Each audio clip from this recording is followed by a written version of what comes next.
Have you ever been around the twist? When strange things happen, are you going round the twist? Okay, so this is Round the Twist podcast by Monty Cash Music. So we have do a conversation that starts with a prompt based on freeform conversation technique. Can't have too strong opinions, and you must be willing to be wrong or at any moment, you know, like. But basically, it's not a debate; it's a cooperative conversation about a subject, and because it's a conversation, it can lead anywhere as well. So we're starting with the prompt. What was the prompt again? Let's unpack shame. Let's unpack shame. And you don't mind if I say your name? That's fine. You can say my name. All right. I'm with my good friend Jess Berry in Beaconsfield in Fremantle, or around Fremantle. Hi. Yeah, you now know where she lives, so yeah, don't stalk her. Yeah. All right, don't worry. Are you worried? No, okay, cool. Yeah, so when you chose this prompt, and we've spoken a little bit about shame before. Yeah. Would you like to start the conversation? Sure. Yeah. So I've been just pondering a lot about shame, because I think that we all live with it a lot of the time, and it determines a lot of our behavior, and it determines a lot of the ways that we treat each other, and it socially molds us. And see, my thoughts on it are that it's not helpful. I have like a measuring system that I apply to things, which is it helpful or harmful? And Yeah. I choose these terms because for me, terms like good and bad are moral terms. Yeah. And they have entrenched moral readings. Yeah. So I wanted to use terms that didn't have those kind of entrenched moral judgments. And really it's just my own navigation system. So it's how I internally navigate things that come up that might be roadblocks or difficulties for me. I will say to myself, is this helpful or harmful? And that comes from the root path of kindness. Okay. So it's informed by kindness as an umbrella path, and out of that comes this idea, is it helpful or harmful? Okay. So I've been thinking about shame from this perspective, is it helpful or harmful? Now, first off the bat, I could say, no, it's not helpful. But then when you start to unpack it, you realize how deeply we've all been shamed into behaving ourselves. And how our parents, and me as a parent of an 18-year-old, how I used it, thinking that it was a right way to parent. And even now, we will probably end up getting into the COVID-19 situation and the social shaming that we're using to know how to navigate how we should behave. Yeah. So I'm interested to fully unpack it as how it affects our behaviour across the board, and also what can we do to move beyond this way of approaching life. Yeah. Yeah. What are your feelings about it? Well, as a person with extremely high expectations of myself, that has learned that these expectations are largely unrealistic. However, when I have the energy to do what they say, I can achieve very high standards, you know, sometimes. But the rest of the time, when I can't live up to these expectations, I self-shame, you know. See, I see this as an internalized social structure. Mm. So we all are given viral social information as children, which we internalize as a self-voice. Yeah. And then this voice informs our internal experience. So when you perceive that you've failed or not been good enough in some way in the world, your internal parent or government or police officer will come in and shame you into good behavior. Yeah. So, but as like having been a parent and seen the failure of shaming to help my son, and then having seen how when I self-shame, all it does is make me depressed and perhaps even want to die. Yeah. So, Right. yeah. Yeah. Yeah. I mean, I've to a large degree over the years, I've learned to ignore this part of myself, but it still persists. Yeah. Regardless, it's an inherent part of who I am. So it's important to know when it's controlling my life, and when it's taking me into a pit. When to let go, and how to let go, and what to focus my mind on, so that I can feel ease. That because something like doing procrastination, for example, when you're supposedly wasting time getting somewhere, but often I would set my mind to a task that I like learning this violin on my knee last year.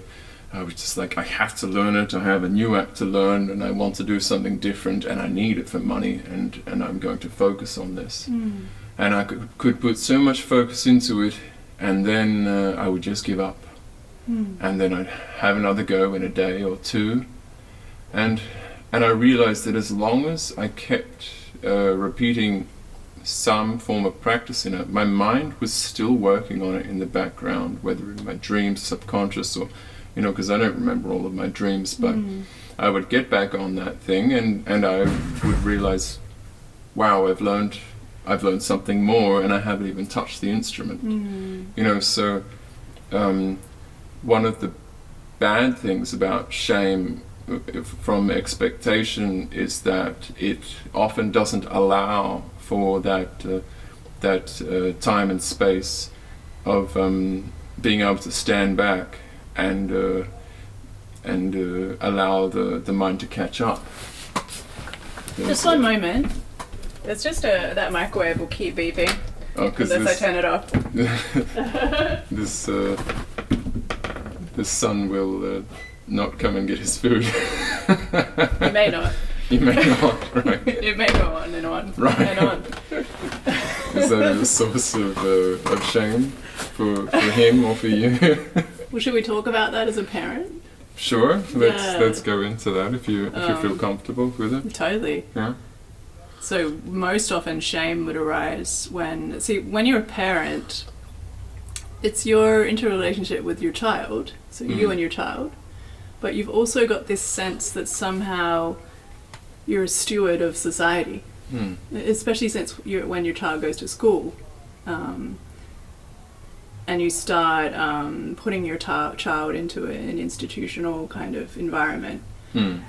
There's this thing that arose in me, and I know other parents feel it, where I would worry about whether I was being a good parent, and I would have intuitive senses of what was a loving way to interact with my son.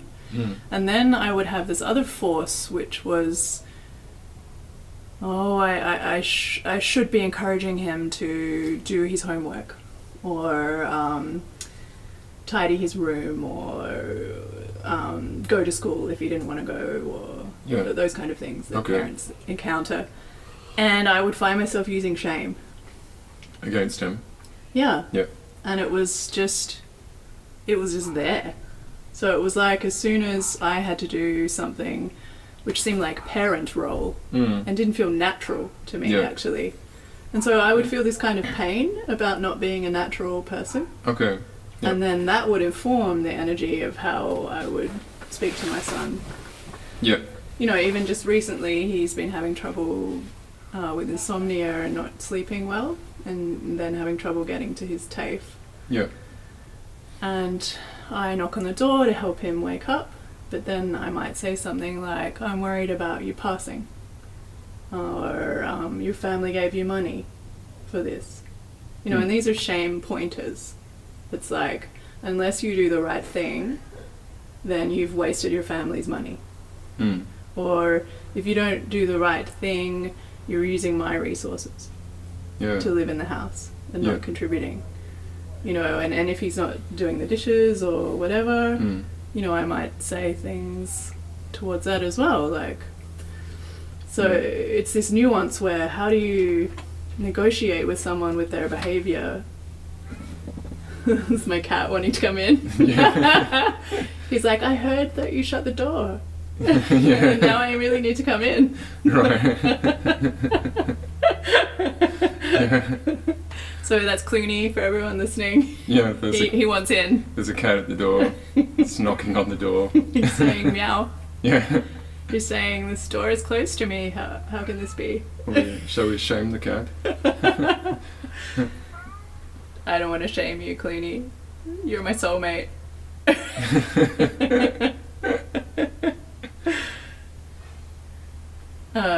Yeah, so there's this feeling of that it wasn't kind of, these are like devices to put a little firecracker under his bum. Yeah.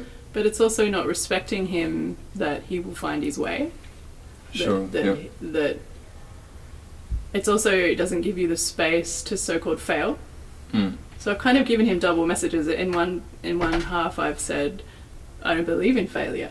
Mm. Failure is just a construction of your mind. And then I'm saying to him, hey, how come you're not getting out of bed? Yeah. So I feel like for my son, he's had these ends of the spectrum of my own, where I'm at. You know? Almost like, I mean, a very mild sort of schizophrenic experience. Well, I hope not. I mean, not. I mean, I mean, you certainly have to be careful when you use that word. But I mean, Yeah. like, one, because, I mean, yeah, it's like, do you feel that shame is an effective way to control someone like yourself? Well, this is the thing. Do you think that it's in like looking back? Do you see that it's been effective? This is the thing. Should I control him? This has always been my uncomfortable feeling of being a parent. So I would say my role is to feed him, clothe him, protect him, love him, help him. Shall we let the cat in? I say he'll just get over it and he'll probably figure out this other door is open. Okay. I guess being in someone's home, you're gonna have all the fun, Yeah. like, ambience of that. We're not in a studio, guys. Yeah, we're in a bedroom in a house. Yeah. It's on a property with other houses that are close by. So Yeah. So there's ambient stuff, and you can just enjoy that as classic cat behavior. yeah, when I put the compression up on this recording, you're gonna be able to hear everything. Yeah. But I think that's great. you Yeah. know, like- That's life. yeah. Yeah. Yeah. Well, I realised the presupposition I put in that sentence, which just came out, like, do you think that shame's an effective way to control? Yeah, the So I think it is a assumption that- control mechanism, and Yeah. I think that's what I'm wanting to explore, is because we use shame to explore citizens, not to do bad behaviour. Yeah. And people might pull out from that, like, great, someone, like, we want to shame people not to be murderers, rapists, Yeah. dictators, whatever. But some people have a really... Eco-fascists, as we were hugging people in this pandemic. Yeah. I've already been called a fascist for hugging someone, saying I will hug people. I might put on my Facebook page, please God, don't hug anyone. In fact, it's so it's so strange, the amount of perceived shame that you'll get from a certain action. You know, like you become paranoid yourself. You know, like, and to me this kind of mind control, because that's what it is. It's controlling your thoughts. Is a greater torture than catching the disease itself, and you know, and having a 2 to 4% chance of dying. You know, like, but I mean, that coming from a young person that's probably not going to die, so it's quite an ignorant comment. I think, like, we should probably go at it in terms of what is there if you don't use shame to control. So if shame's harmful, if shame gives you things like social anxiety, Yeah. which is prevalent in this age. Well, what is some people react directly with rebellion when they are shamed. I'm one of those people. Yeah, exactly. If someone tries to shame me for something, even if I'm doing something that's perceived as wrong by other people, Yeah. I will let them know that I'm conscious of my decisions. I'm making this decision. Yeah.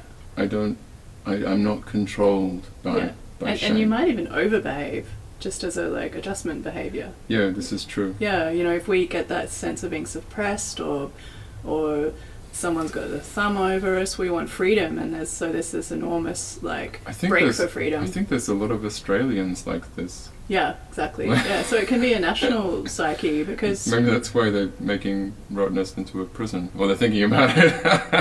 yeah, well, Australia is a country that's been formed on shame, on shaming people into behaving themselves. We have been, hey? It's sad, but it's important we face the fact of it. So we can't talk about shame without mentioning Brené Brown, who is an expert on shame. She's done. I don't know.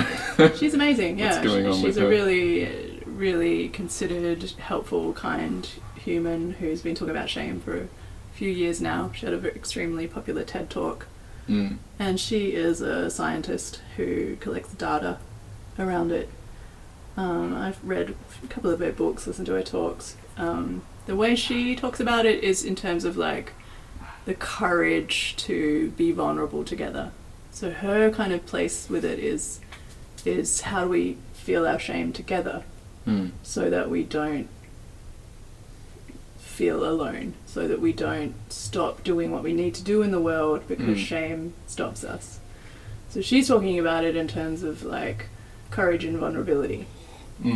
But I don't know, can't remember, or not sure if I've come across her talking about, is it even necessary to do it, to virally continue it, this idea with humans?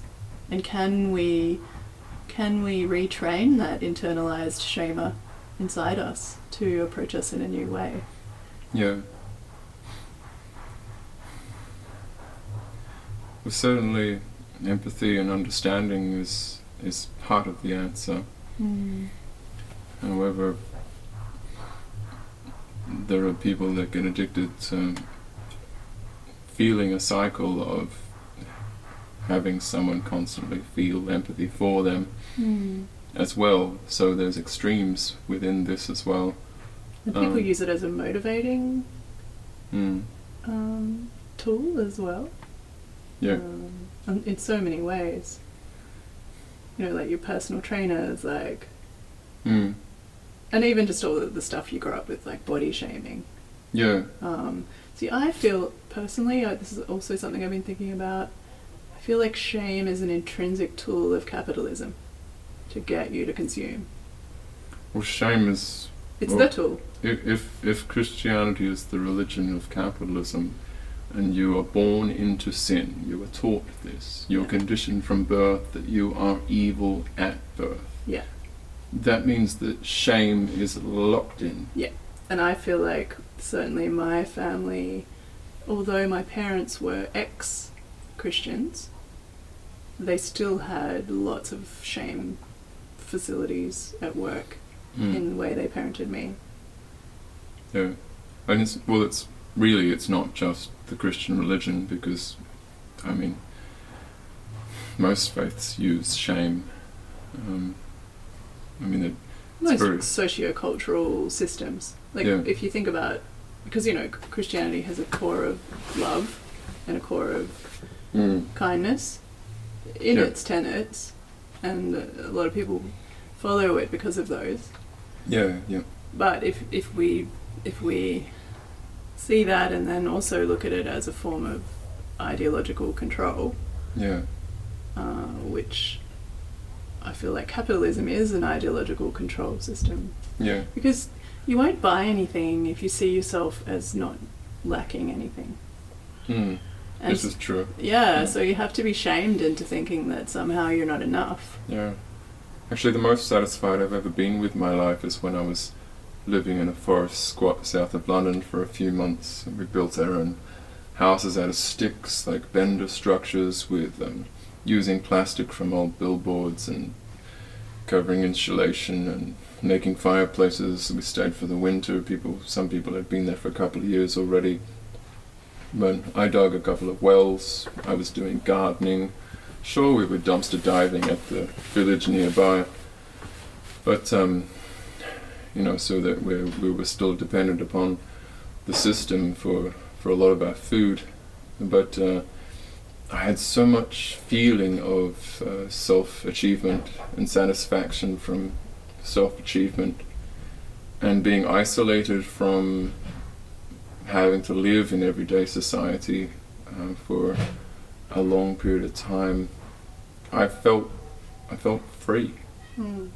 Because I would agree with you in that my challenge with capitalism, in being someone who's been virally imbued with the ideology of capitalism from birth, there's so much internal shaming and policing that's gone on in me. Like, why I'm educated, I have 2 university degrees, why aren't I earning more?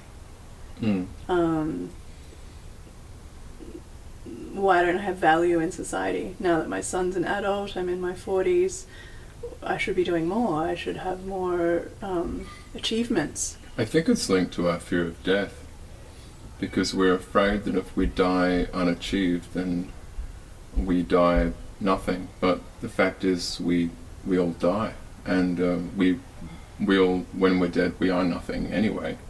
I'm not saying don't go out and achieve anything. It sounds like a depressing perspective, but I've found. Stop making fucking noise. I've found that. What was I just speaking about? Now there's a child crying because of your anger. Monty. What? In that house over there? No way. I felt you from a distance. You were talking about fear of death and how that makes you think you have to have some legacy. Yeah, basically. for sure. I found that my ability to have a legacy, if that is really what I want, increases when I stand back from the picture of my life and I do things in a calm, motivated, sort of planned effort, and I get a lot of slow achievement from slowly building, and I get much higher than this constantly pushing with expectation higher and higher, like this, which makes me go really high and then really low because I'm shaming myself when I can't keep it up. But I found that by standing back from it and accepting that yes, I'm going to die. It's okay if I die what my shame mind says is a failure. As long as I keep doing my things, keep up with my creativity, and just do bits day by day and find satisfaction in every little thing that I do. I don't feel that shame and that super high level of expectation anymore. I don't fall into those cycles. The cycles still exist, but they're much more shallow. I think it's interesting to talk about cycles because I feel that it's helpful to understand death in reference to cycles. So capitalism itself is this sense of infinite progress. And nowhere does that exist. In none of the patterns of life is that a thing. And in society, as our lives, we live and we think as if we will live forever. That doesn't make any sense. We don't live in a society that accepts that death exists. Whereas key in meditation is this experience of your breath, which is this cycle of inspiration and expiration. Yeah. And you can even see in your life that you have these. I can see in my life that I'll have a period of abundance. Things are working. And then that'll shift into a period of challenge and difficulty, and things end and things begin, and things end and things begin. This is life. This is evident. So death is that to me. Like, this character, this identity experience of Jess will end, just like it begun. So capitalism doesn't include that. Yeah. So even though we live in a system that's all around us, that's our planet. And the cycle of the planet is beginnings and endings in a pattern. Yeah. And then we impose a system on our planet which doesn't include that. And so we just use our planet as an infinite resource because we're choosing an abstract system over an evident system. So the earth connects us all. We're all living on it, in it, with all the creatures here. Yeah. But we live in our minds. We live in our own symbolic, created, abstract structures. Yeah. And then we impose them on the world. And we try to bend the world to fit our abstract structures. Yeah. So this sort of self-policing that we do to get us to fall in line with what we've learned will make us a good person, or an effective person, or a successful person. Yeah. And as you say, like, you die and your family might get a legacy from you, like, that might carry on for generations. Yeah. But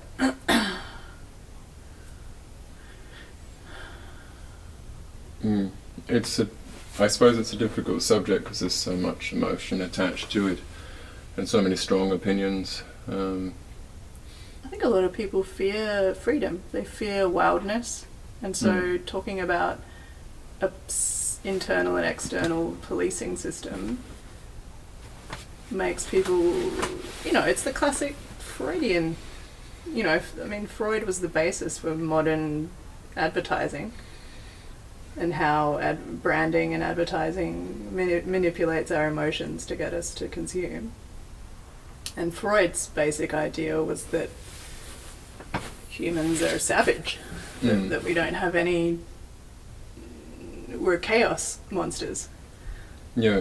We're endemically bad and will act selfishly and ruthlessly and so we've always had these ideologies that want to control what is supposed to be our wild, bad nature. Yeah. Yeah. Yeah, and then it's interesting to see other groups of people that look at life the other way and say we are pure beings with the nature of infinite light. I wouldn't say it works every time for everyone, but it does assist. It generally does assist to look at it in a positive way. And I think of all the dystopian series on Netflix about all the world going to shit and everyone just assuming that everyone will suddenly turn against each other in this grand game of survival. That's the thing, and you're seeing examples of that could happen, but you also see a tremendous outpouring of connection and kindness being the case. Yeah, and like, we're all together in this. There's this sense that we're seeing how we're all interconnected, even through capitalism, through money. We're all interconnected by the economy, by our oxygen, by our ideas, by the internet of those who can afford it. Yeah. I just realised I did a product placement then. Did you? Are you sponsored? No, I said the N-word. I made a point of it in the last talk, and although I can't let it slip this time, otherwise I might feel discriminated. So I guess that wasn't shaming that you were using. You're going to shame me? I just let the cat in while you were doing that. Yeah. So I didn't notice. Yeah. I had to capitulate to his agenda. But speaking about, you were saying about this police person in our heads, this to use us, to shame us, and then also watching a documentary about Edward Bernays, similar with Freud. He was one exactly, of the he ones was Freud's nephew, that's what I was meaning. First used sex to sell things and Yeah. that kind of thing. Like the idea from this documentary I saw was to take the policemen out of people's heads, to stop them from constantly reinforcing this, and then this fear that they're awakening a beast within the collective, like. But one thing that I notice in watching like series on different video streaming networks is that rarely, absolutely rarely, is there a show, a movie, a series that doesn't have authority. Does not have police, the army, or the government. Well, that's our lived experience. They are there, Yeah. but it to me it's like like there was this series. There was one I watched recently called Always a Witch, and it was Oh, I watched that. Did you? It's like It's kind of fun. Colombian, Brazilian. Yeah, Brazilian. Teen. Yeah. But there's no prominent placement of any authority figure. There's just magic, friends, and the potential of magic to destroy everything, and in this kind of game. But there's no police that are heavily influencing the situation. She even ends up having sexiness with her teacher, right, who could be seen as a authority. She's got like an attraction with him because he's a professor. Yeah.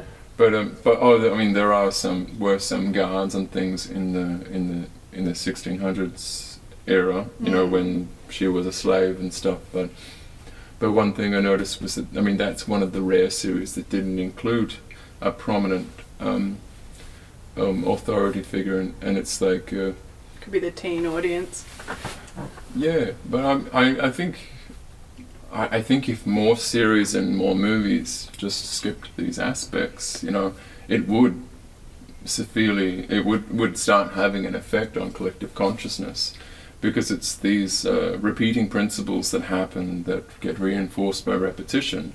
You learn that in sales courses. Repetition is the master of learning. But it's true. You put something in your face every day. You look at it and you think about it, and that's why we write motivational crap on our walls. Even if it's just a small sentence, we're forced to look at it every day, even if subliminally, but it affects us. Yeah, because our identities are miasmas of habits. Yeah, and we create helpful and harmful habits in this ecosystem of the identity. Yeah. And so when you want to imbue yourself with a new structure, we use repetition, learning to create that. But whether it's intentional or not, because I'll give the possibility that it's not, just so I don't get pinned as a kook. Is that the principles and the things that repeat in these series are reinforcements in our minds and create the rules for our social the social rules for our collective consciousness. Yeah, it's like a mirror system, hey? It's like you have your culture and then you have your media from your culture, and it all reflects itself.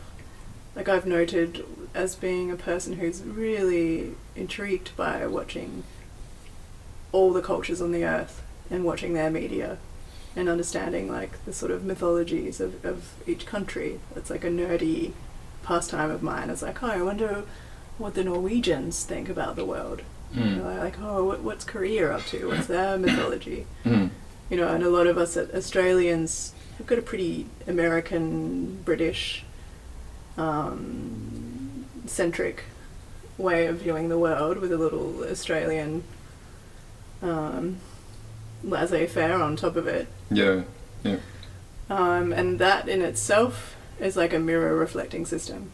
Like you kind of jerk circle that you end up within your social media. You end up that with your like hegemonies in society. Personally, I don't think we need authority, but that's just so far out there from where we're at right now. I was thinking about this morning, like, okay, so why do people listen to Trump. Because he's got so many nuclear weapons, He represents ultimately. He represents an archetype, Yeah. an archetype that people subconsciously feel they can trust in a time of need and fear. I want to slip in what someone told me he said today.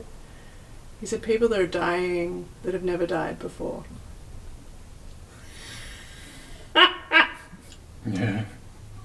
But there's still people that are dedicated to him. What does it even mean, Donald? Yeah. I don't want to start talking about No, let's not talk about it. But I only wanted to bring him up as... if you think about, like, okay, so who has the biggest stick in the world just now? And who... Dick or stick? Stick. Stick. Like, as in potential hit you to over the harm head. something. Yeah, like, as in, if you act up, we'll bash you down. It's the States. They have so many more weapons than anyone else. They're the best at shame, aren't they? Yeah. Shaming other nations. How dare you not be democracy like us? You know, like. I'm actually Shame. reading Manufacturing Consent by Shame. Noam Chomsky. Right. Yeah. And that's... I read it once. I don't remember anything that's in it. Yeah, it's super dense, super interesting, of course, but also reason I thought of that is because he's talking about how the states have used shaming to build a public image. Mm.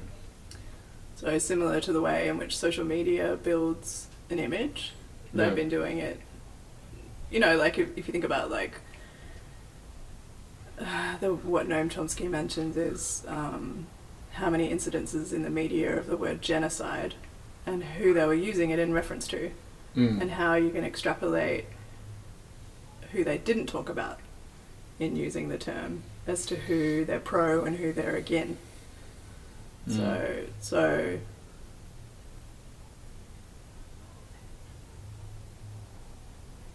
it kind of shows you like that we're in this culture of fear. And we've got the culture right now with this pandemic situation. It's still fear.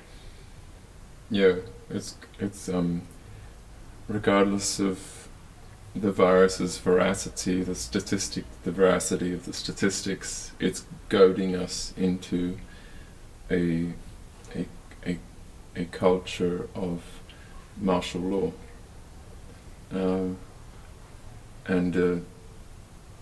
I mean, it's scary to think of it that way for sure, but it's you know, when and if this blows over, the people have already been trained to fall into line like this. So when it's for some military reason or for some, it's just it's already in our conditioning. We're just, you know, within, if it's going to happen in 7 years or 8 years, so it's training us as a people to react in concert to what is perceived as a national emergency, and anyone that is out of line are dissenters and should be silenced.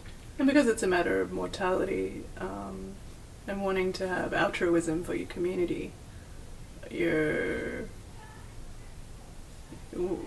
know I'm trying to make sensitive decisions about what I do during this period. You know, we haven't had, because we're supposedly a democracy, we haven't had the like response that somewhere like China can have. And because of our keep the economy going at all odds, at all costs, then that sort of shows why we've had this response. But they haven't kept the economy going at all. We're self-isolating. At all odds. you and me both lost our job last week, so... Yeah, we're unemployed. Yeah. That's why we've got lots of time to make podcasts. Yeah. The tenuous lives. We're facing... I mean, I've spoken to some people better educated in these arts than I am, and we're facing the possibility of a global economic depression as bad as, or worse than the 1930s within 6 to 9 months. You know, that's when we will really start to feel the sting of what we're doing now. It'd be interesting, like I was thinking about the 30s in terms of the way that ruthless people capitalized on that. People that capitalize on industries that thrive in a collapse. So people who become powerful through war. Yeah. They become powerful through depression, economic depression.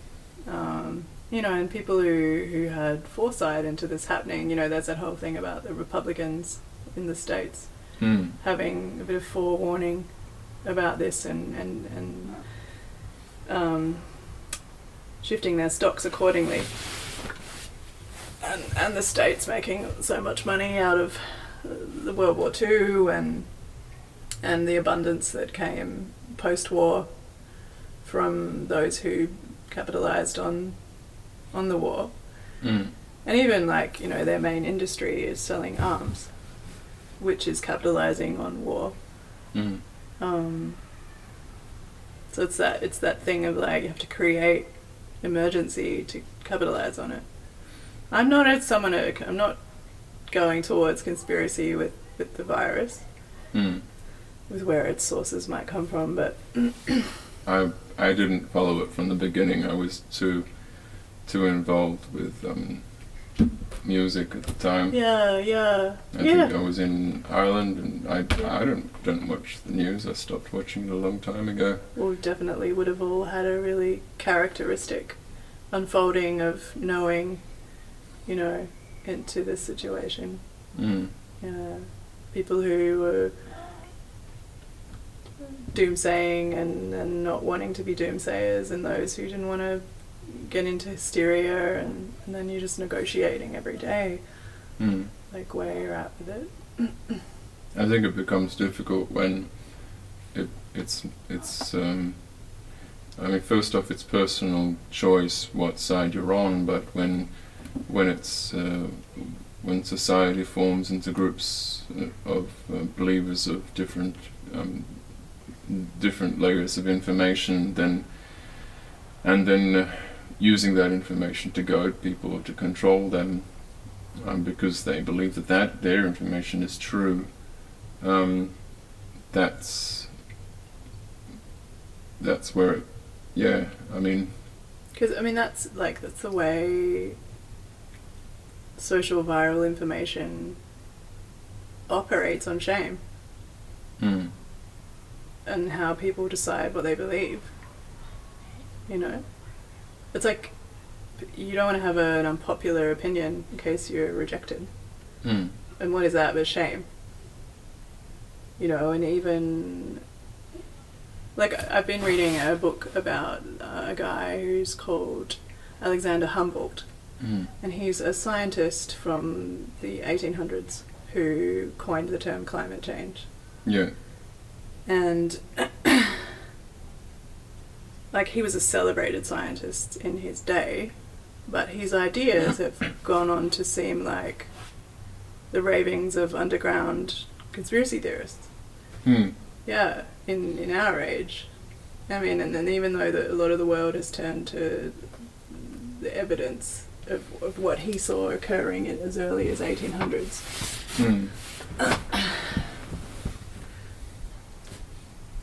Yeah.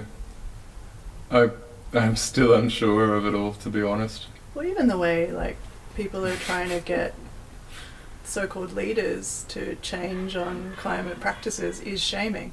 And so for me, I've had trouble wanting to go out there and shout at who I call what I would term idiots to make changes. I want to just plant some trees.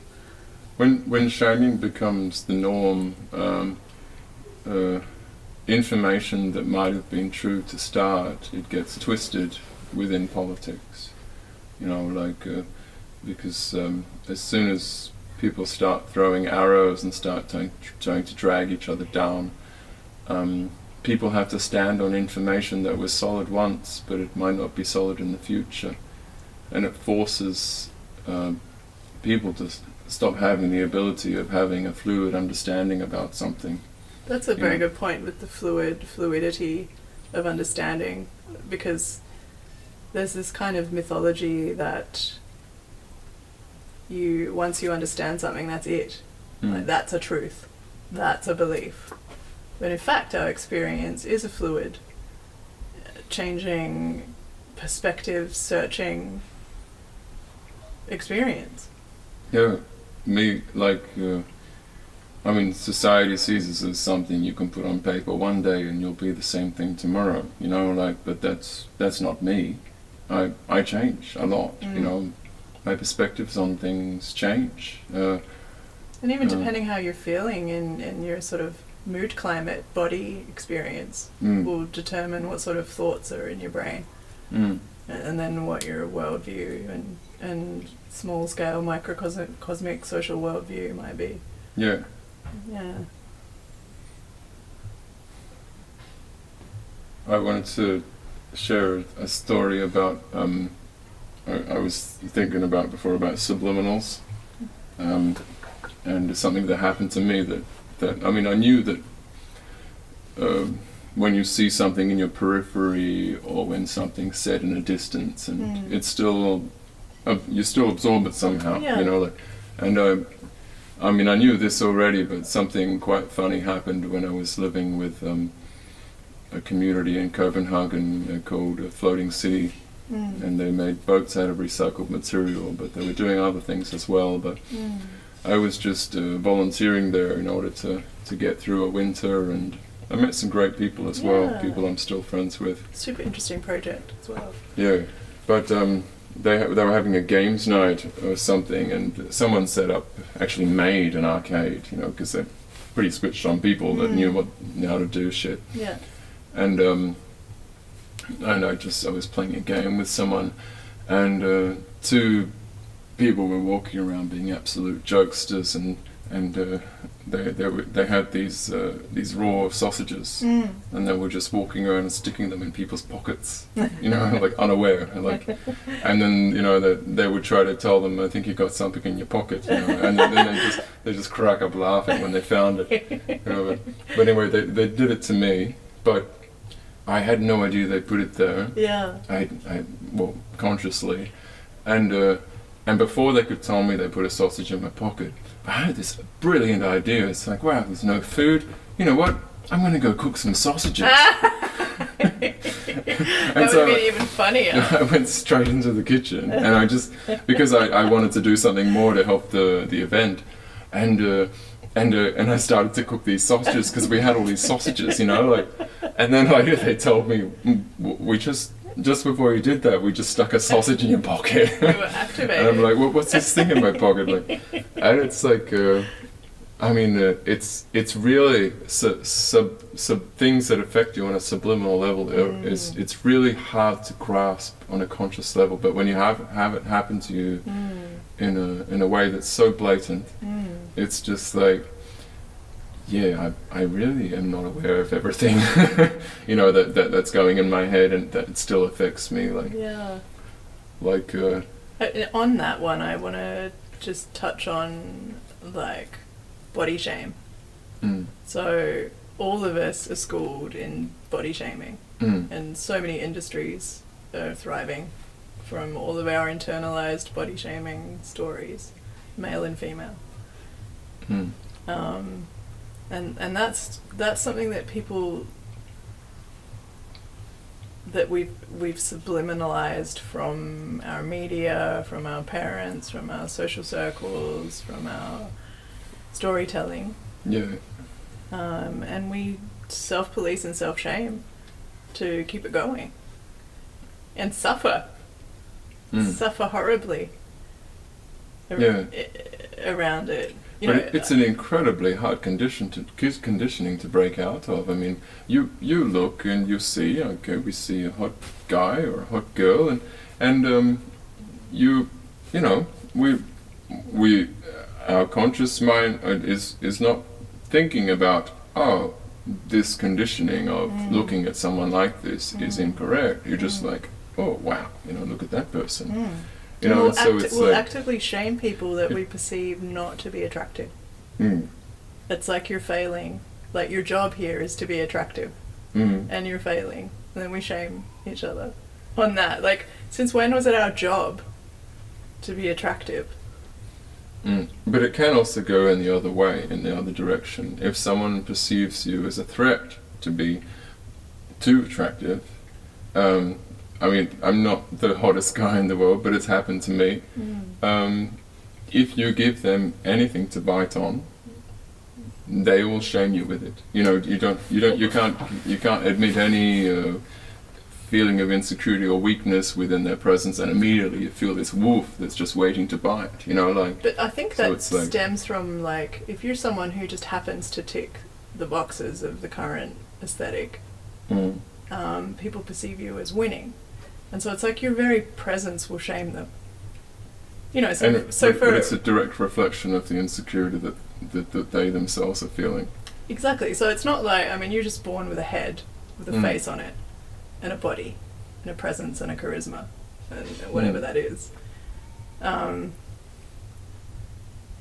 so someone wanting to shame you for just your existence, shaming them, yeah, interesting. It's something that I've been working on for many years and years and years and years and years, and I feel like I'm really getting closer and closer to freedom from it, which is super exciting. But it's a day by day, by moment noticing practice of an internal experience. Yeah. So, the way I described it makes it sound like a terrible chore, but it's actually very interesting.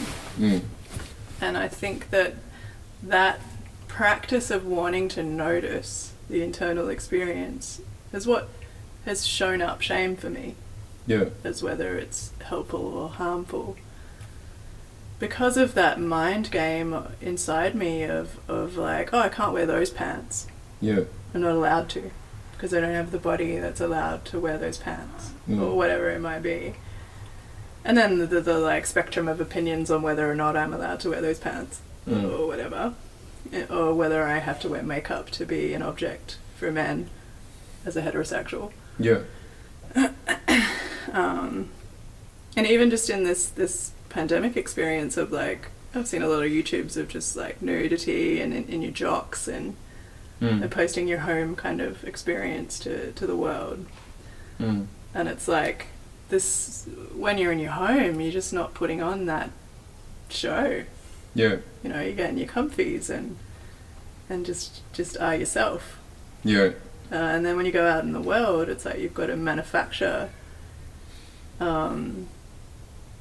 almost like an avatar that you negotiate the world. Like we think of our social media as an avatar, but we do it in a physical sense as well. Yeah. I would have to admit that I'm becoming conditioned to working through this avatar as I use like dating apps more. And there's certainly an art to it, you know, like. I want to retrain myself to apprehend the world in an exciting and original way. So I feel like when you're operating through viral ideology, like you're being so predictable, like you're putting yourself in line. Yeah. You know? And even my own responses to what I would think was attractive, I just want to notice that and see whether it's a pheromone thing or a charisma thing, or is it just a pure, like, I've been trained to be into that thing. Yeah. Just to notice. But I mean, so often, like with dating apps, like I've seen people that I think, wow, okay, you look great, like, you know, and you might go and meet them, and they're the body on a static level might be attractive, but I don't feel any attraction to the person. That's what I mean by charisma. And it's like your presence. And you know, sometimes you might attribute it to their personality, or you're just very different people, you know, or whatever. But sometimes difference can work as well. But but other times I would say I've been heavily attracted to people that are not the normal, what's considered to be attractive. Yeah. You know, like, but it's Because there's that ranking thing that happens with that too, hey? mm, I went on a dating app recently and it had a little device which showed you your popularity. mm, And I was on there for maybe 5 minutes and it said popularity low. mm. And I was like, ah! Like, Did you shame yourself? yeah, well, I thought, what app would put a shaming device if they want you to keep using it? Like, was I meant to be more ambitious? You know, in my response to that. I mean, there are anomalies in this game as well, and that's there are people that have. I mean, and I would say I have moments of it, like once 3 months, I don't know, where you just have absolute self-confidence, and you go out there or on an app or walking around and you get drunk, and you know you're attractive. You feel like. Yeah, you're radiant. You feel like anything's possible. Yeah. You know, and people can feel that. Yeah. You know, like, and it doesn't. And if someone is feeling that from within them, often the body has something to do with it. But a lot of those rules just go out the window. Well, it's almost like your body is this. It's got a bit of leeway in it with your presence inside it. You know, you could look at the structure of a person's face or body and draw conclusions, but then the charisma of their presence completely changes what that might be like. Yeah. And then that changes again on your subjective energy meeting with that person. Yeah. You know, whether you're of a page that you want to be on together or whether you're on a page that you don't enjoy together. Yeah. Yeah. But I think it definitely takes an extra force of will to switch off that good-looking or not good-looking, muscles or not muscles, or boobs or not boobs filter. You know, like that kind of. It takes an extra effort of will, and maybe a few painful experiences with what's considered good by society, in order to learn that attraction is not based 100% on the body. You know. So I've been trying to meet those when those shame, like those learned shame behaviors arise. So let's say when I take off my clothes to get in the shower, and I might see myself in the mirror, and on some days I might think, just have a knee-jerk reaction that my body is not how a body of a woman is supposed to be. You know, to be an attractive woman. You know, I might have certain areas of my body that I disapprove of because of what's popular, you know, in mainstream ideas. And I've been trying to catch myself every time and just been saying, what if that's a body? What if that's a shape in a mirror? And what if it's just an experience of a me?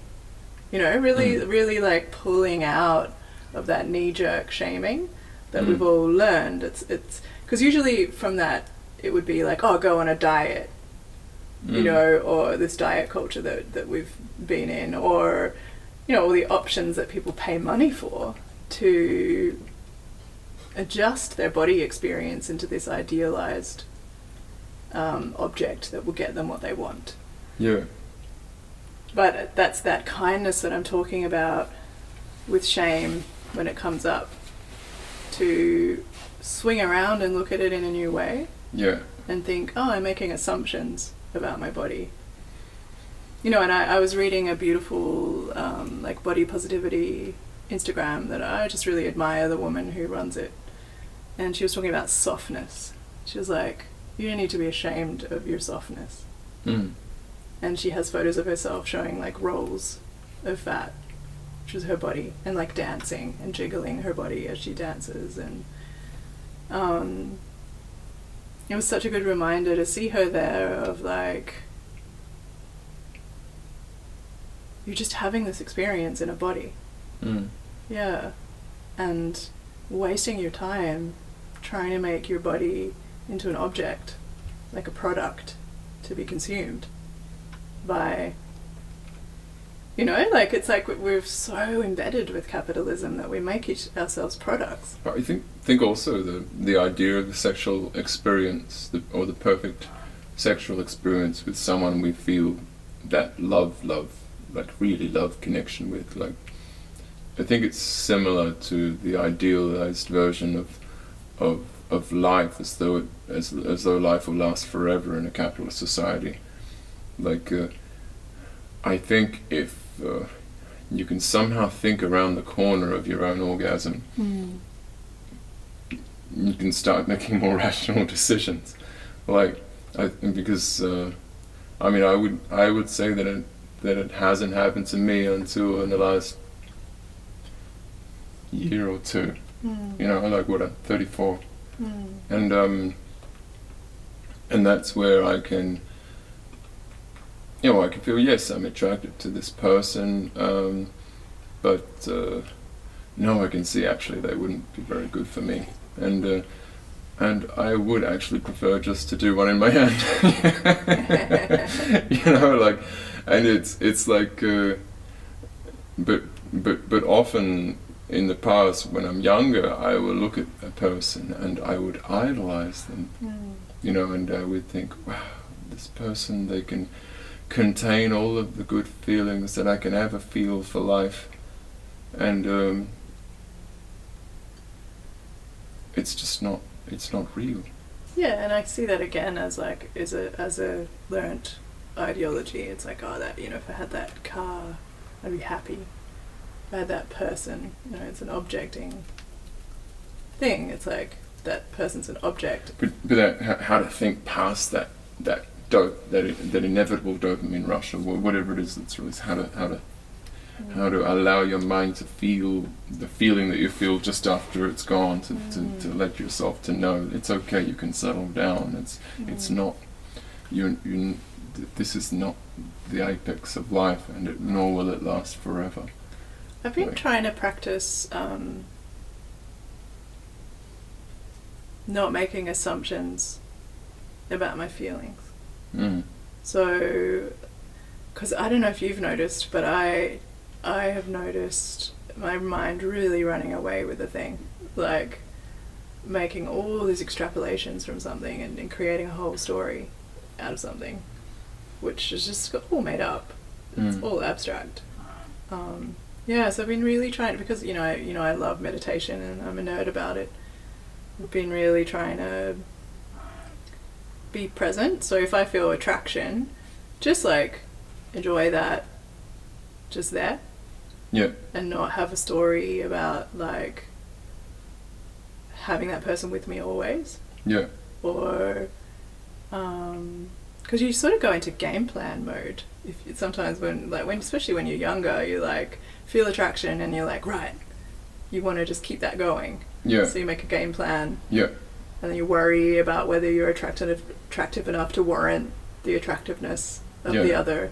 You know, whether you might, depending on what your self system is, you might self shame. You're not ranking. You're not gonna rank with that. Or whatever, or you rank yourself above them, or whatever hierarchy, you know, we've kind of learnt about ourselves. Like I think we place ourselves pretty early, you know, sort of a rank. That's where I found it really useful, at least more recently, that if I do feel attraction and I feel like there could be something possible between me and this person, is to allow myself to treat them as if they're just a normal person, and that I'm not trying to get them in the bag, you know, like, because often my behavior in the past when I've done that has come across as desperate, you know, like, and this is, and it doesn't matter. I don't think it really matters who you are. Desperation is unattractive. Yeah, and I've sort of like had the experience of rejection being quite an Achilles. And why is that an Achilles? It's because of shame. Yeah. Because rejection makes your identity system say, hey, obviously there's something wrong with this self, it's like, oh, there's a problem here, it's you. Mm. And then your mind goes through this systematic kind of scan to figure out what that might be. Yeah. Even though it's completely subjective in the moment, like, to do with that time, you know? Yeah. And yet we all get compelled and taken up by that. I know that we do. So it's again, I guess that's why it's been such a hot topic for me, because I'm noticing it come up so regularly. Yeah. Yeah, with responses to life experiences. Yeah. Yeah. And yeah, I suppose what was I going to say about it's like desperation exposes insecurity. Insecurity within yourself, that you already feel like you're not good enough for the other person. And it shows that you're not comfortable within yourself, that you're not being who you are. But then the difference of like showing your insecurity, that's such a different nuance, isn't it? But occasionally, like very, very occasionally, you can start a conversation with someone that has the capacity for full, raw honesty, and you can just say straight out, I'm sorry if I came across desperate, I actually just really like you. You know, I would like to see it. So refreshing when you can be like, oh, I'm a bit overwhelmed, or I'm like, dorky things are happening now because of like and yeah, I mean, sometimes there is actually an understanding person at the other end, and that's and that gives me a little bit of hope in humanity. Yeah, I'm just wondering if it's worth approaching it as like like when you have an attraction to someone, being like yummy, and then it's done. And if that person continues to appear in your experience, you know, and there's a mutual yummy, then good. You know, Yeah. but if it's something that passes out of, you know, like I'm someone who loves to stop and smell the roses, literally. And that's just like an experience in the moment of like, delightful for me, like as an artist, as an aesthete. It's like colour, fragrance, texture, the natural world. That's like a moment, a really enjoyable, pleasurable moment with what I would term an attractive entity, a flower or a plant, you know? And so like a human can be that as well, like just a moment with someone. Yeah. And then let it pass away.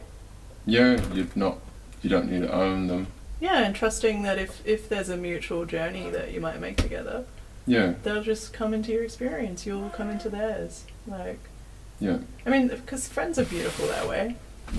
The way that you just like hit it off and then like you're in each other's lives for however long that is. Yeah. Yeah. Yeah. It's that kind of like desire to pin things down that we get so caught up in, hey? Yeah. Like we were talking before about death and legacy, and you know, it's like put it in a box. And it's like once it's in a box, its nature is changed. Like Schrodinger's cat. Yeah, it does. It changes a lot. Hey, like that's why people like struggle in relationship, because you know that they finally agree to put each other in a box, Yeah. and then they realise that once they're both in the box, they don't want to be in the box. well, and they're not even, and that you're not even. That's not what it was. Yeah. Yeah, it's like, oh, we ruined it. And yet they could have still held the beauty if they didn't try to trap each other. I suppose it stems from fear of being alone for some people as well. Like they feel this is the last person, the last chance I've got. You know, like So why would we fear ourselves so much to not want to be with ourselves? Like fear of being alone, that means you're with you. Like, yeah. so how do you make friends with you? It's completely insane. Like, because I feel more and more that to have, say you have a relationship that lasts a week, you know, and it's not a rough ending, but like you say, it's a breeze that comes into your life for a little bit. You really enjoy each other's company for that. They go away. You both continue with your both independent lives. You're both independent emotionally. You're not looking for to be dependent on someone else emotionally. And I think that's the key to it, is that, and then the attraction just kind of wears off when it's done, you know, like and you naturally just don't contact each other. It's not like, and it's not like there's something rough that happened between you. You might see each other in the street in a month and say hi and maybe even have a coffee, you know, like. Wouldn't that be nice? You know how destroyed I was after my ex.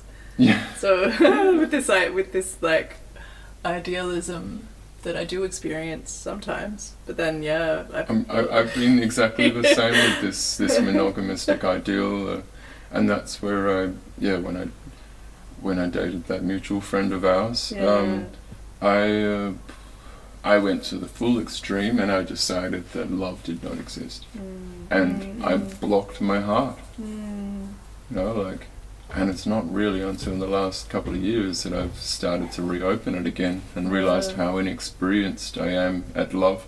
Yeah. And because I've done this, and how much like a child I am, like, and it's just like, wow, if I have another bad experience, I should not react to it by blocking up. I should keep trying, you know, like it's that entanglement, isn't it? I should learn, you know, and take these as lessons and learn more, because only through learning can I have the intuition to know what will work and what won't. Like, and learning happens through mistakes in this case. And it's so unique with the energy combination. And when I say mistakes, I mean it's not mistakes. You walked into it, you did something, and you learned something. It's not a mistake, you know. Like you. See, I think terms like that, mistake, failure, not good enough, they're all shaming. They are shaming. We're really going deep into the shame now. Yeah, for sure. Because, you know, even in this, like, the times we're in, and we're all negotiating something that we don't really know what the fuck. And, like, a lot of people are outraged and want to shame, you know, the idiots who are our leaders. And I'm shaming them by calling them idiots. It's just my feelings. Yeah. Have you ever been in a Socialist Party meeting or to a protest where there's socialists? Well, when they say something, they say like, and he did this, and then he said this, and everyone goes, shame, shame. Yeah. So this is why I avoid these groups. Even if I might be on board with some of the social change they might be wanting, I can't take part. It's like when someone wants to argue with you, like you prefaced our discussion with some boundaries about how to talk to each other.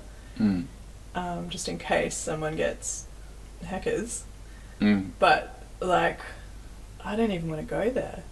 Yeah. Yeah, I like, because I'm such a socially minded character, a lot of people invite me to debates and social commentary stuff. And, you know, that I love discussions about life and the world, but as soon as it turns to debate, it's like we haven't flourished, you know? I feel like... I mean, like I said before, as soon as debate happens, it puts everyone in a static position, and there's no more fluid understanding, and there's no more room for the mind to be changed and shifted and evolved. It's just, now this is your side, and this is your side, and everyone's not moving. Yeah, and the discussion should be that we create something new. I feel like that should be like the end result of saying, hey, there's something that's not working. Let's all talk about it and find a way that it can work. It's like you end up polarized in this static situation that you're talking about there. Then I think it's a clear indicator that you need to walk away from the situation and come back when you can... with some repose and not be polarized, because I mean, it's so nourishing when you can give birth to something that you haven't realized through chatting with someone. It's like energizing and beautiful. It's a favorite thing.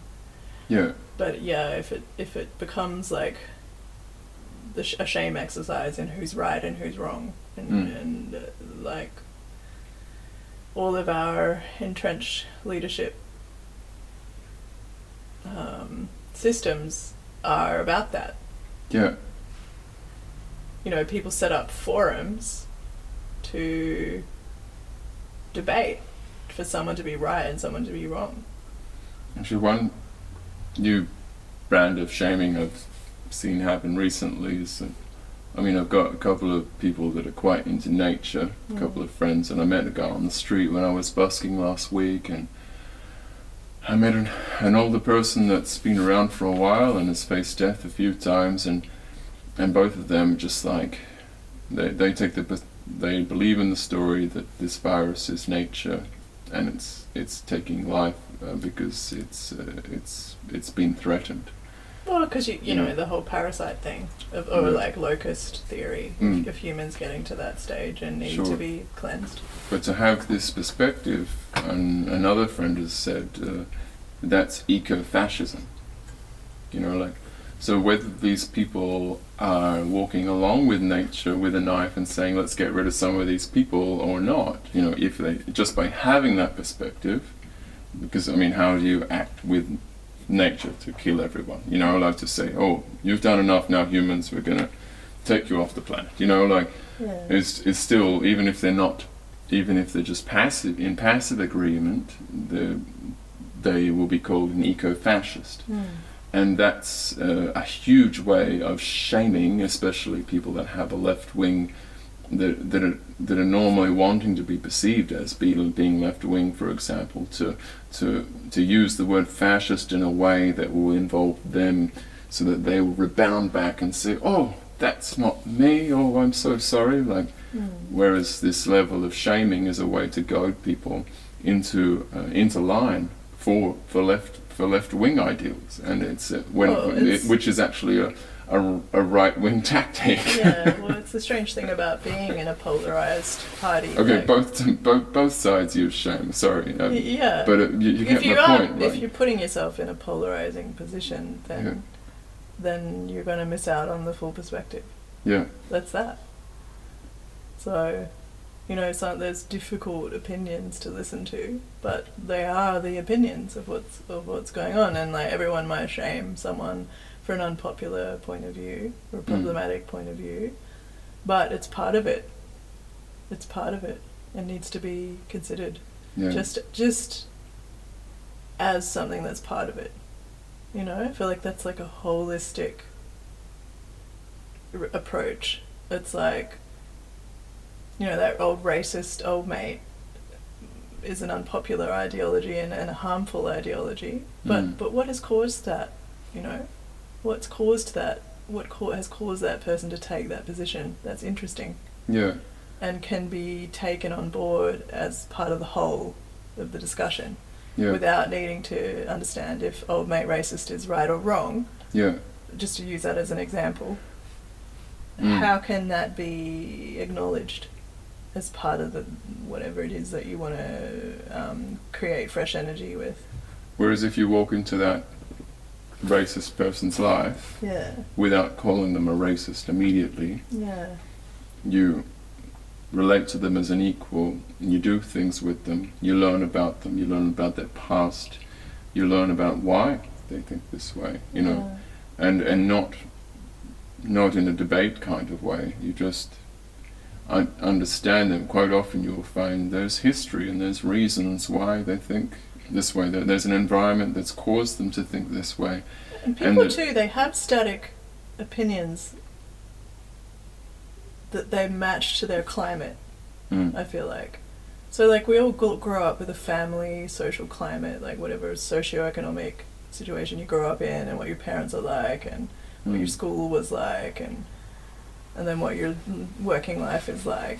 Yeah. And it's like we have opinions that are kind of like matched to that bubble. You know? And then when bubbles like cross over into each other, it's like, oh, this no longer applies. Like, you know, it might be bog standard practice to make racial slurs in this environment that I'm from. And in fact, it might be even a survival technique. Yeah. To be like that. And then to pass into a new social bubble and understand that that's no longer acceptable. you know, like case in point, a friend works on the mines. He cleans mining trucks. He's a FIFO guy, and he's also like eco-friendly, Blazing Swan sort of character. When he went up to the mines, he used to take his own lunchbox to get his lunch, and he was shamed by the rest of the FIFO workers as a homosexual For bringing his own lunch. That's hilarious. And also, like, there were threats against his person, like violent threats, like, "Are you fucking hippie, mate?" And there was this sort of like, you're overstepping this climate. Like, this is the culture that's the dominant ideology culture up here, mate. Yeah. And you're trying to be different. Yeah. Like, and then you've got to like get it into line by shaming. Yeah. You know, and it's like, and then ideas about behaviours change. It's like, oh no, we're no longer shaming that now. You know, like in this culture. Yeah, when something shifts to the point where It's so the collective no longer shames someone for that. Like, Yeah. but even but it can work in the other way as well. Like, there might be a trend in empathy in the hipster population, Yeah. be kind to people on the street or this or that, you know, and it lasts for about 3 or 4 years, and then we go back to shaming them. Yeah. You know, like it's like, oh, we're no longer kind, considerate young people. That's out of fashion now. Like, you know, but people aren't thinking about this consciously. These are trends in behaviors, and it's strange. I mean, It's kind of dominated by your limbic system, hey? Like in this fight or flight kind of fear, fear of not being accepted, rejection, and acceptance. fear of and inability to stand alone. You know, inability to lack of security within the self. To be that you are something that can stand on its own without a need for a group. That's the thing, though, is that does that even ever happen? Do you know what I mean? Like, we've talked about, like, and this is like good topic in terms of isolating, and then we talked about being alone and whether that was hard or easy or what or you know. And it's like, do any of us exist without the rest of the world? You know, it's one. Yeah, I mean, that's the thing. Like, you can be within a room of people, and you might be an independent thinker in this sense, and they're all a room of people that are claiming to be free thinkers. Like, I was in a room of I'd just come back from Europe to Sydney, coming back from the UK that time. This is a few years ago. How are we going for time with your recording? We should probably finish soon. Because you and I can just keep chatting. We can. Yeah. And it's so good. I feel like we're getting good places, but I just wanted to check in with you with your timing. I can put a longer one up as a special. Yeah, so you'll just like edit it, will you? I mean, no, I'm going to include the entire conversation. Yeah. But yeah. So continue. You're in this room. Okay, they're free thinkers. I came to this meeting of apparently free thinkers. They're a group of anarchists, people that claim to be anarchists, and have read books on anarchism and follow the rules of anarchism, if there is such a thing, and live in squats and you know, have piercings and look like anarchists and eat food out of bins. You know, this has been me for a few years as well. So it's like so in a room full of anarchists who I've just shamed with my language. But basically, I came back with a fresh mind from Europe, and I wasn't living with anarchists so much over there. I was living with lots of different types of people, and there was recently in Sydney, when I got back, some racist attacks against Muslims. And they were having a meeting about how they can assist in implementing the acceptance of Muslims within the community. And people were going around and saying their piece, and I said something that I knew would get me fire, you know. And I thought, fuck it, I'm just going to say it. Yeah. I'm the only one thinking it. Yeah. I'm going to stand alone on this and stand stable on my point. And I suggested that anarchists go to the mosques, organize religion. That's a big red light. I mean, big no-no to and ask what they're already doing, and then join in their efforts, which makes complete sense. But to be able to think outside of the perspective of being an anarchist, to be able to when you identify with a group, you lose fluid understanding. You lose the ability to change what's practical in the moment to do, and that's why I don't call myself an anarchist anymore. Yeah. I do what I think is correct in the moment, and that's based on the facts of that are available to me at that time. Yeah. It's not based on a belief system or on the behaviors and collective information of the collective. So when I said this in this group, standing on my own and deciding I'm just going to stand on this, I felt a wave of anger enter my body, and someone's just like, "How dare you even suggest blah blah blah blah blah," and the group was against me. Yeah. Like wolves, they jumped at me, proverbially. And this is to have the stability to stand within yourself, to stand alone within a group when you know that your perspective holds ground, is a real indicator of strength of will and strength of character. I think what's interesting here is what's said and unsaid. So you say stuff by not saying stuff. So like a group, something inherent in being in a group is that you've got an idea that you think is a good way of living, and so you all agree that it's a good way of living, and that's why you're a group. And I guess how much room you have for other people having agreements about a good way to live, determines where your group falls, on the spectrum of fundamentalism. Yeah. Yeah. So it's I guess you were saying something that was unsaid, To me, it was the elephant in the room that no one wanted to acknowledge. That's what I'm saying by things that are pointed out by what's inherent in what's not said. Yeah, find that really interesting. That's going back to what Chomsky was saying about understanding what a nation's agenda is by what they don't include, what they don't say. Yeah. I guess because you were threatening the group, the sense of solidarity of the group. But it's closing yourself off from other humans because you've got to keep the group identity solid. Would I have made the same decision and said the same thing, knowing that the reaction that it would cause if we were a tribe alone in the desert with no society around us? Probably not.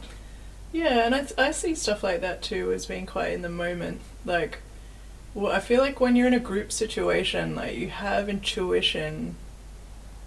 Have you ever felt, I don't know if you feel this, but I'm just going to put it out there. Sometimes in a group situation, it'll be that it's necessary and natural for me to take on a leadership role.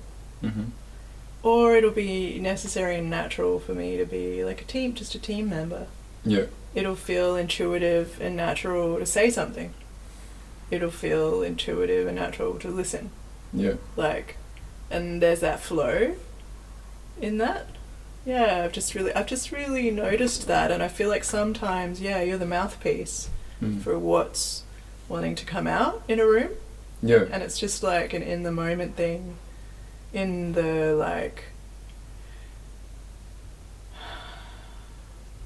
how can I present this? Like a conversation is in itself an event, and everybody takes part in it and is connected within it. It's like a climate. It's like an ecosystem. It's like an ecology. would you go so far as to say it's a small model of consciousness? Yeah, and so I think maybe people can get really attached to wanting static roles and like, oh, it's like this and it's static. But really, like, every time there's a discussion or a conversation or an event, it's actually this organic ecology is a word I keep coming back to. Yeah. It's like it's its own weather event, Yeah. if you like. Yeah, just something that's interesting in that when we're too attached to like our static position, we're not intuiting something that we're all actually experiencing together. Yeah. Yeah. So you kind of see yourself as like an individual part of a group. Yeah. But in fact, like when there's a group experience, you're a group. Yeah. Yeah, and you have an intuitive response to being in that group. Sometimes you might strangely find yourself being a polarizing factor. I've experienced this many times in many different groups. I've walked in and out of a lot of different groups, yes, and I learned to be sensitive to where I fit within the social hierarchy. Yeah, I just wonder whether that's actually a static thing, though. Depending on how the hierarchy is, if it's an egalitarian system, and we're talking unconsciously, because most communities don't have on their board, okay, this is the leader, and this is, but I mean, even in anarchist groups, I've been with a super intellectual person or a very charismatic person behaved as the leader without leading per se, or without being called the leader, but there's little symbols too that we read. Like I was reading a book written by Ed Catmull, who's the head of Pixar, and he was talking about subtle like placement in rooms that implies hierarchy. So he was saying like some person whose job it was to set up the meeting space would set up him and like Steve Jobs and someone else at like the head of the table, and their name cards and all this kind of like really unthought of stuff of like that's what you do. Yeah. And then he said that he noticed people's willingness to put forward ideas was squashed when he was put as the head of the room. And so he requested that the room did not get set up that way, that people just entered the room and sat down wherever they sat.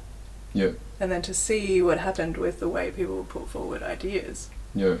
So there's a lot of this kind of like structural unconscious stuff that we do that sets up hierarchy. Yeah. And we don't even really acknowledge it or realize that it's happening. Like even just like weird things too, like attractiveness and like tallness. People can walk into a room and cede authority to the tallest person. Really? Yeah, like that's a phenomena that happens, or the most attractive person. Right. This doesn't happen all the time though. Yeah, but it's like somehow we walk in and we rank it.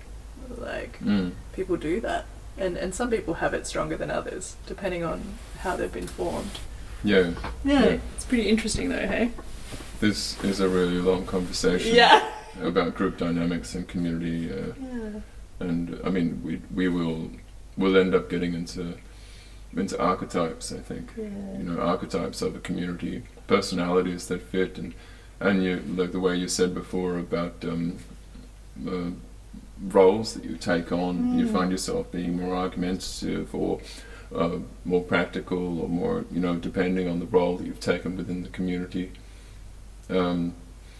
Whereas, like, something funny that happens, say there's already a guitar player in the group, and this is seen as the musician of the group, and say I play guitar and I walk into the same group, and sometimes there will be a conflict, and an unspoken conflict, a feeling of tension with this person, and then I'll go through a period of time of deciding who is less or more in the hierarchy of music playing. Yeah. You know, and within the group, because this is the position within this group that this person has taken. You know, like, and when you're aware that these dynamics exist and that this is happening, you can pin it down. You can speak to the person sometimes if they're open to it and say, "Hey, this is happening. I'm not interested in being a leader or taking your space. Let's be musicians together and give people what we've got." Do you ever You just know, like like- jam with them? Sometimes. Yeah, so it's like unsaid. Yeah, and sometimes it's open, and music is that kind of thing sometimes, but people also use music to not just for sharing and equality, but also for grandstanding and for ego. So, But also, like, we do like we do have our social things that we do when we're in a group environment. Like, I've been noticing, like, my party persona and what that's like of late. right, Yeah, and just, you know, it'll be different in different circumstances, but, you know, I probably, like, I've got the jokes, the wit, you know, is going way more strongly in the more people there are, the more I've got my wit, yeah. like, honed and ready.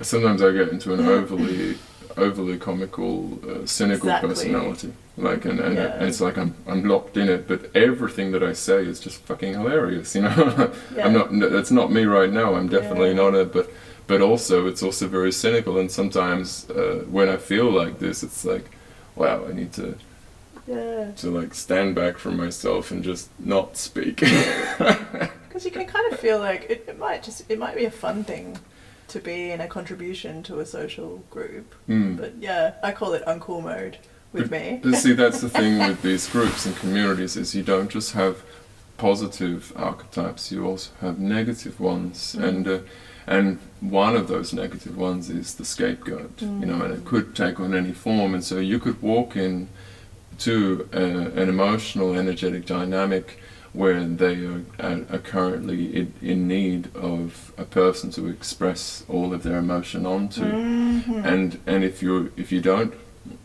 notice it immediately when you're getting pushed into this spot of being the scapegoat, you might even be coddled for a while, but there will be a point where you will be thrown out of the group in anger for some stupid habit. You know, Well, you know, when you go to a thing and maybe you're the only person there and you're new, like, and how that goes down as well. That's pretty interesting, like shifting a dynamic with a new energy entering in. Yeah. I've rubbed a lot of shoulders the wrong way with my entry into communities. Yeah, like with my bravissimo personality. It's so interesting, like worrying about the person, worrying about the self, you know, and how they're doing in there, you know. So I just find that really interesting, like having an experience and then you go home and your mind like turns it all over and fits it together and makes a history out of it, you know, turns it into a narrative. I will often shame myself with things that I said the night that I thought, wow, I shouldn't have fucking said that. Yeah. And then it just replays in the head, and it's just like, shut up. I've had an interesting noticing of like my brain will keep repeating a thing, and then the noticing will be, oh, so that one needs to be remembered, does it? Do you know what I mean? It's like, wow, that keeps getting repeated. It must need to be being made into a memory. You know, whereas other things aren't being repeated and we're passed over. Those things don't need to be memories. What is it about the mind that wants to use shame to create enough pain that in order to control your future behavior? Like this, pain is the greatest teacher. It has been said, you know, like you put your hand on a hot stove when you're young, and you quickly learn that this is not what you should be doing. Like, well, I guess we could say shame was like being smacked without the hand smacking you. It's like emotional. But I mean, how do we get to the point where we do it to ourselves to the point of such an extreme, like just some stupid thing you've said to a person, and then just to try and train yourself out of ever saying or doing anything like that again. You'll just repeat in your mind, you know, like, and I just, I mean, there's a point for sure where you just have to let go, like, fuck it, you know, like, but what, is it because we have this overarching goal of world domination, and I will one day have this huge legacy, you know, like, and this comment I said there is not all in line with this legacy plan, and so I'm going to repeat it for you, and also push this button that makes you feel bad, and I'm going to do it all night. I feel like that kind of fear of this, you know, like when people are like, you know, you don't want to get too drunk, or you might just do nutty things, or, you know, people have that fear. And also you kind of like self-police to, it's like, oh, I'm talking too much, or, you know, or whatever it is, your thing is you might have been shamed for as a kid in a social situation. Like recently had this kind of experience where the thought came to me, oh, like Jess will just Jess. And like, that's just a phenomena. Do you know what I mean? Like, that's a thing that's just happening. And it's this system. And like, I can trust that to be okay. Yeah, and it was very interesting, kind of like relaxing on that concern about the character. And like, it was a very crystal kind of moment. But then, of course, you know, I fell into worrying about my behaviour and self-policing again. But sometimes that returns to me of like, there's this experience that is not your mind. That's not your storytelling. That's not your identity. Yeah. I just really noticed that with meditation. We're so fixated on watching the story of the self. Yeah. We're obsessed with it. We're obsessed with its unfolding. We don't want to miss a moment of it. And I'm not necessarily wanting to say that in a punitive sense, that that's not okay, because that is happening. But I just have also noticed just experiencing when the storytelling's actually stopped. Yeah. Yeah.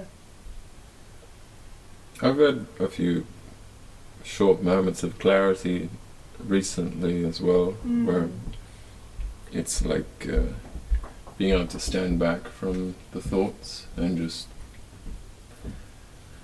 let go.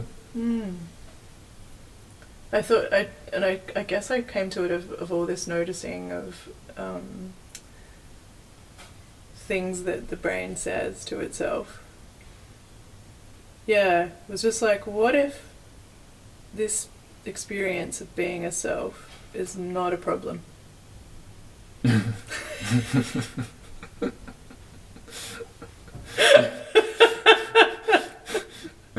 That's nuts. Yeah, right. We should probably stop this. Alright, we've been an hour and a half. Oh wow. Yeah. Nice one. Yeah. What Well did done. you say, chat? Yeah, for sure. Yeah. I mean, we'll continue, but Yeah. I'm going to stop the recording. We'll say goodbye. Adieu. Yeah, thanks If for... anyone's still there. Thanks for listening to this entire recording. Around the Twist podcast. Are you going round the twist?